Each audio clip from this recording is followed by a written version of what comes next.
지금 김종인 비대위가 흔들흔들해요. 그 국회라고 하는 공간이 이제 특히 정당이라고 하는 공간은 이 뭐랄까 주류 비주류가 있고요. 또 파벌이라는 게 있잖아요. 무슨 개. 사실상 민주당은 사실상 친문계예요.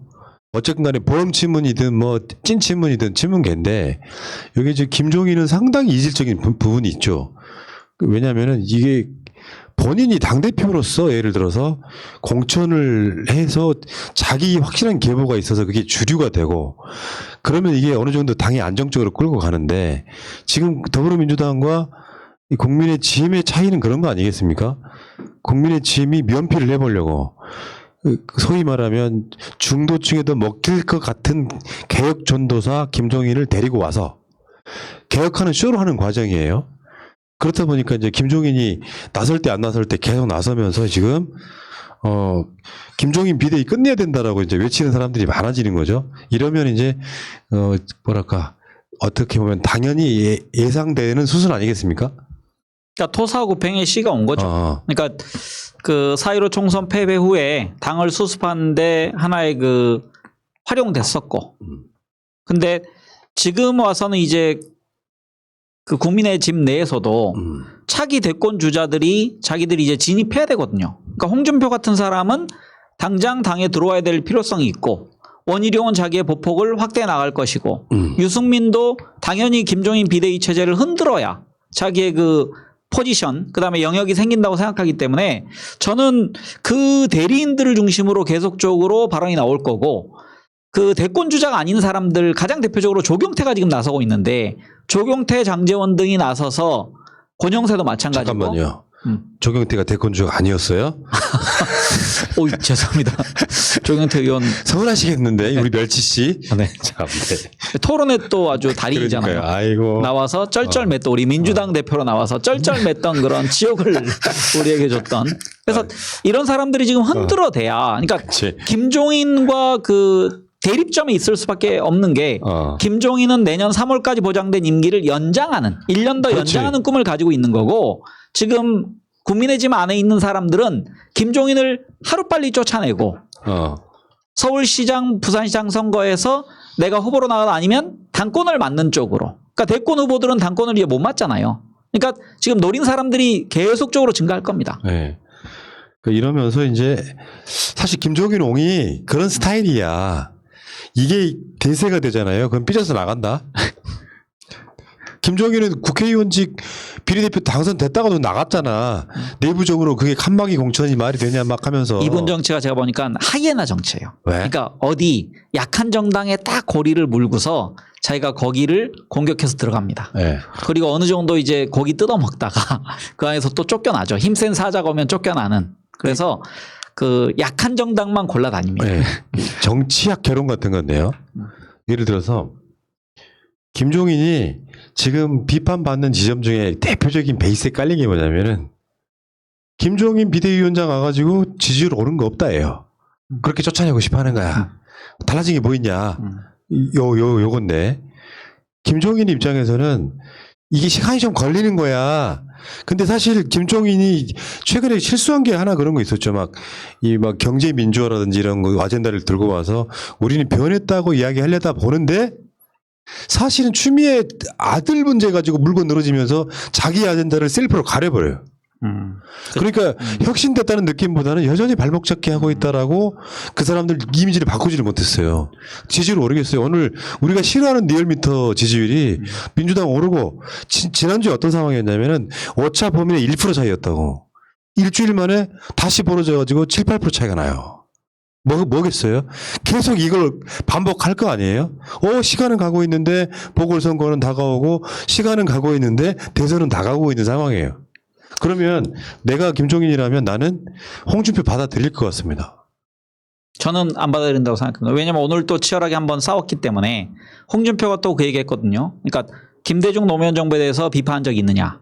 그러니까 홍준표는 어떤 생각했냐면은 초기에는 김종인을 잘 설득해서 내가 당에 들어가고 그 안에서 대권 후보로서 영역을 확대하는 생각을 했는데 이 노인장이 지금 고집이 세구나. 그래서 이 사람은 이제 힘으로 무너뜨리는 방법밖에 없다. 그래서 아마 내세운 게 제가 보기엔 장제원입니다. 그러니까 내 말 오해하셨는데 내가 김종인이라면 홍준표 받아들이겠다고요. 그러니까 김종인이 홍준표 받아들일 그렇죠. 것이다가 아니라 그렇죠. 왜냐하면 이게 정치를 좀 있어. 안다면. 그러니까 왜 그러냐면요. 장외에서 계속 있잖아요. 그러면 민주당이나 문재인 정부에 대한 나쁜 메시지도 내겠지만 당을 때리는 메시지를 계속 내요. 근데 홍준표가 사실상 야권 장애 주자 1위예요. 어떤 여론조사에 따라서는 안철수하고 서로 이렇게 합을 다투죠. 그리고 국민의 짐에는 1% 원희룡이 1위란 말이야. 그러면 나쁜 메시지를 내면 누가 반응하냐면 홍준표를 지지하는 사람들이 반응을 하죠. 그러니까 반응을 해요. 그러면서 특정 순간이 되면 친박 친이가 그런 식으로 싸웠다고. 당내에서 서로 파벌이 생겨가지고 나쁜 메시지를 내면 지지자들이 반응해서 박근혜 지지자들은 이명박을 공격하고 이명박 지지자들은 박근혜를 공격하는 행태로 싸워서 결국 그게 정권을 내주는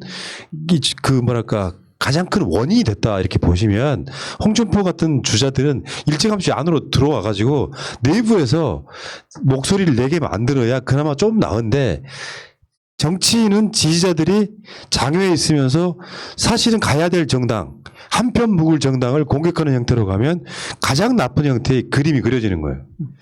저는 아까 말씀하신 걸 좀 이어가면 저는 프레임 전쟁에서 좀 실패했다고 생각합니다. 김종인 체제가. 그러니까 그 추석 전후부터 해서 왜냐면은 지나치게 추미애 장관 아들에 관련된 정쟁으로 비화됐어요.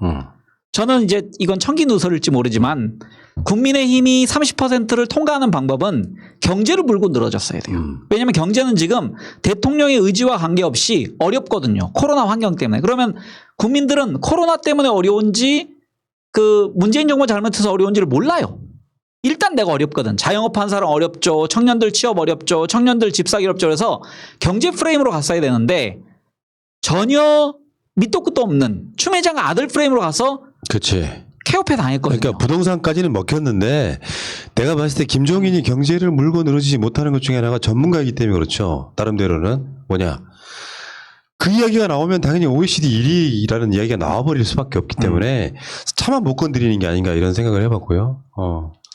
자, 어쨌건 국민의 짐이 지금 그렇게 김종인이 흔들리고 있는 상태라는 말씀드리고 그런데 주자도 없는 상황에서 대선 주자를 무슨 명목으로 서울시장하고 부산시장을 지금 내세울 만한 인물이 아예 전무한 상황이잖아요. 그런데 지지율은 늘상 올라가는 듯 싶다가도 떨어지고를 반복해가지고 상당히 당황스러울 것 같아요. 지금쯤이면 가시적으로 나와야 되잖아요. 한 2명 정도가 나와서 서로 경쟁하듯이 앞서건 뒤서건 해야 되는데 없어. 심지어는 부산시장도 뺏길 상황이에요 지금.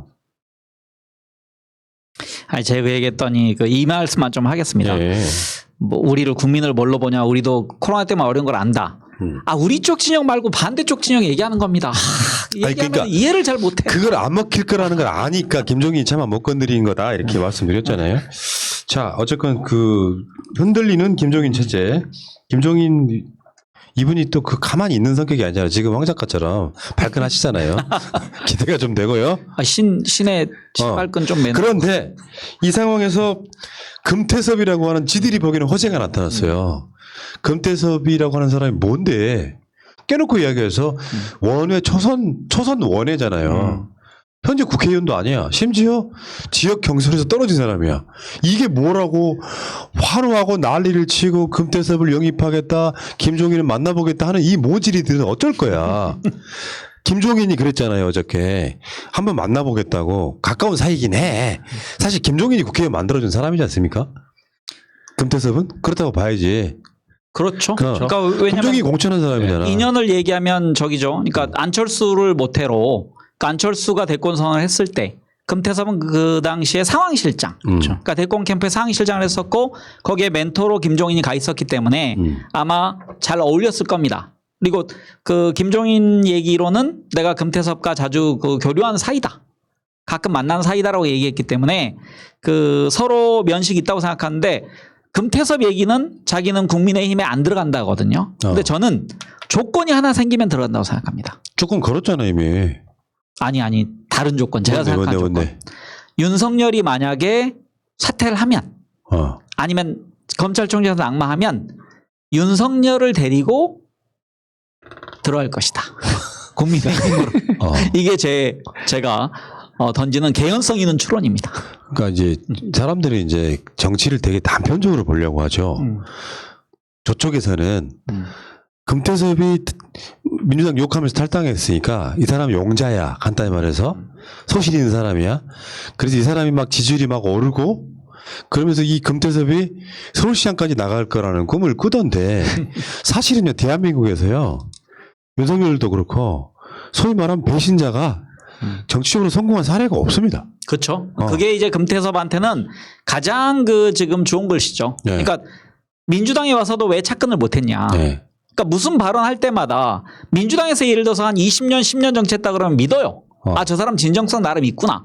근데 이 사람의 출발이 안철수라는 숙주를 통해서 정치권에 들어온 기생 뭐뭐였죠. 그래서 이제 이 사람의 진정성이 없는데 만약 이 사람이 다른 당에 간다. 아니면 아까 제가 언급한 윤 모 씨와 새로운 정당을 만든다. 그러면 이 사람은 정치인으로서 이미지는 철새밖에 안 되는 겁니다. 만약에 그렇게 되면 이제 제2의 이현주처럼 행동할 가능성이 높지 않을까 생각을 좀 하고 있는데 어쨌든 금태섭 탈당이 국진당 입장에서는 진짜 말씀하신 것처럼 호재죠. 그러니까 호재로 쓰고 싶어 하는데 안 될 거다. 그러니까 호재기도 하고 호재로 쓰고 싶겠지만 우리 입장에서 보면은 글쎄 과연 그렇게 될까? 서울 시민들이 다 알고 있는 내용들인데 그리고 이 사람이 국회의원 활동했을 때도 별로 그렇게 특별하게 있었던 게 없었기 때문에 진짜 민주당에서는 아까운 것도 없는 이런 말 좀 뭐하죠? 아까울 것도 없는데 상대방은 너무 좋아하지 않나 생각했어요. 그러니까 금태섭은 그냥 검사 출신이잖아요. 그 사람이 조국 장관 그때 검찰 편 들다가 이 모양 이꼴 난 거야. 그 전에도 무슨 선명한 메시지를 냈다거나 무슨 복지 아젠다가 있다거나 소수자를 위해서 뭔가 싸워온 사람이라거나 이딴 게 아니고 그냥 검사 출신으로 운 좋게 안철수 계보로 민주당에 들어왔다가 김종인 체제가 되면서 안철수를 따라 나가지 못하고 남았다가 얻어 걸려서 국회의원이 된 자야. 그러니까 민주당 색깔은 아예 없는 사람이에요. 근데 당연히 민주당 색깔이 없는 사람이 민주당 색깔과 다른 이야기를 남들은 소신이라고 이야기하지만 아까 말한 착근 뿌리를 못 내린 겁니다. 그러다가 결국에는 겉돌다가 나가는 상황이에요. 이런 사람이 난 이렇게 보거든요. 어떤 어마어마한 아젠다를 갖고 정치적 비중이 있어가지고 막 말도 안 되는 권력, 이런 박근혜나 이명박 같은 권력에 싸우면 국민적 영웅이 돼요. 근데 다수의 국민들이 문재인 정부나 민주당 잘한다고 180석까지 몰아주는 좋은 정당이거나 좋은 정권이에요. 다수한테는. 거기에다가 반기를 들었으면 소신이 될까요? 아니에요. 일반 국민들 다수가 보기엔 그냥 또라이 새끼인 거야. 근데 이걸 갖고 정치를 이용해 먹는다고 정치의 계산법이 너무 후진 겁니다. 지지율이 엄청 떨어지고 있고 독재하고 있는데 막 검사들 이용해가지고 권력 부렸던 그 정권에서 나는 반대합니다라고 하는 그런 이미지가 아니에요. 그냥 기득권의 이미지가 더 센 사람이 나가면 시원하다고 하는 거지 무슨 소신이라고 이야기를 합니까? 말도 안 되는 소리지. 그러니까 민주당에서도 환영하고 국민의힘에서도 환영하는 거 보니까 이 사람은 자기가 탈당을 잘 된 거죠. 우리 입장에서는 고맙다, 굉장히 진짜. 바람직스러운 탈당을 한 겁니다. 좀 진중권은 또 이 가벼운 이분 어쩔 거야 이거. 서울시장 나갔으면 좋겠다고 자기 한 표 주겠다는데요. 한 표 획득한 거죠.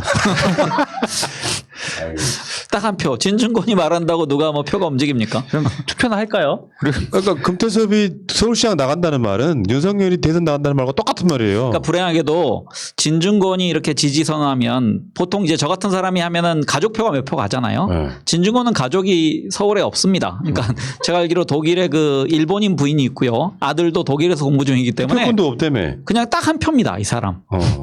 그러니까 한 표 획득한 거예요 지금. 금태섭 한 표 플러스. 아무튼 진짜 웃긴다.